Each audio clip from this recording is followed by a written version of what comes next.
We do feel shame, experienced in the personal and spiritual life. We feel shame for ourselves and the spouse, children, and God again.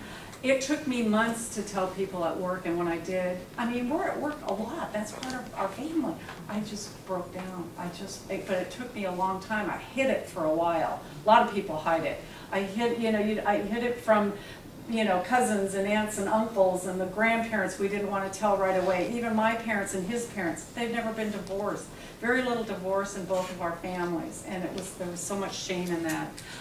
You feel like everyone is looking at us, and that, that it's like, oh yeah, they're the ones divorced. And I think somebody mentioned, to think that they were working in the church and divorced, and there's a lot of still sometimes stigma about that.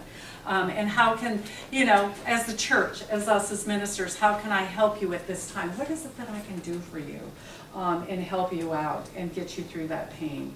And even the prayer, or just to say, you know what, you're going to be okay. She talks about financial stress, and Steve kind of mentioned it too, the stresses that go on, and the financial stresses can be overwhelming at times. I was scared to death. I wasn't even working at the time when my former husband left, and I had my career, but I was taking off when I had the kids. And what about the house? And I don't have any money, and he wasn't going to give me any money to start with, and it just got really complicated.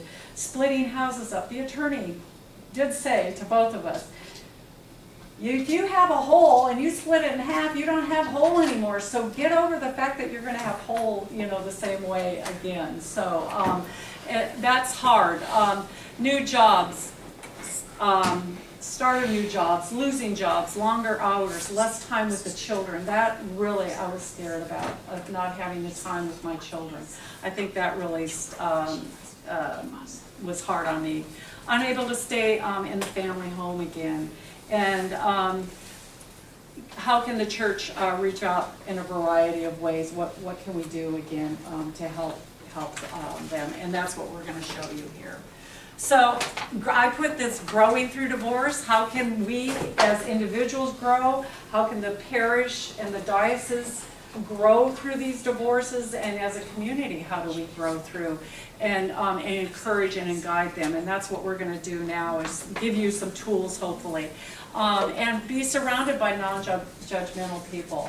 We don't want to say, oh, you've committed a sin, or oh, no, what are we going to do now with you?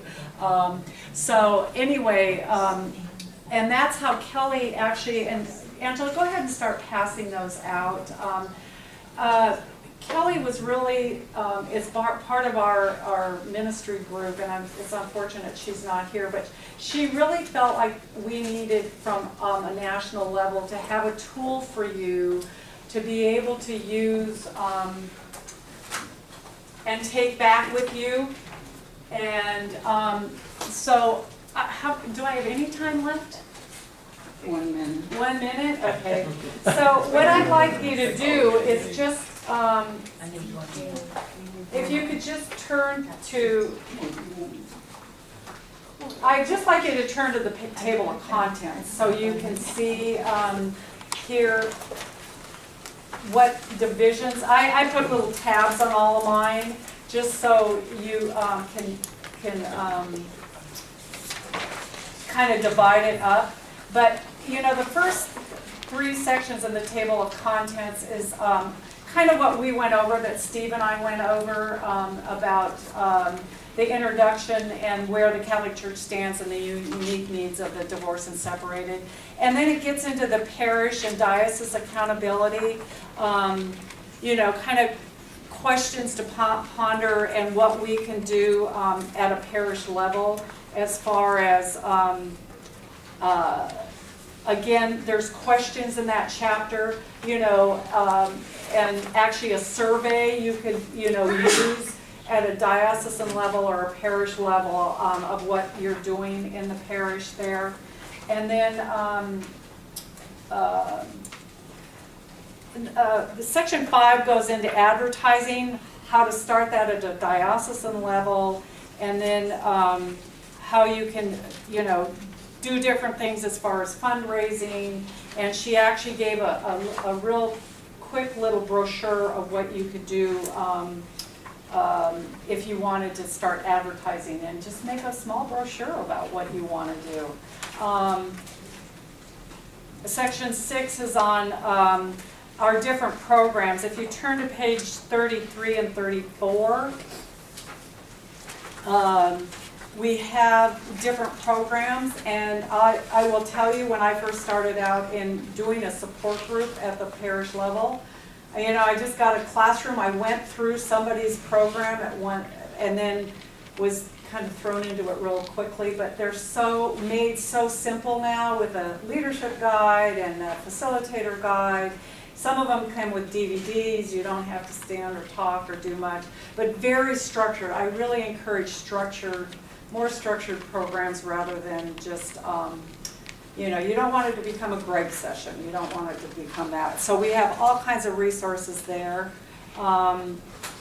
In section 7, we have wonderful outlines on healing masses. Yes? Is this on the new website?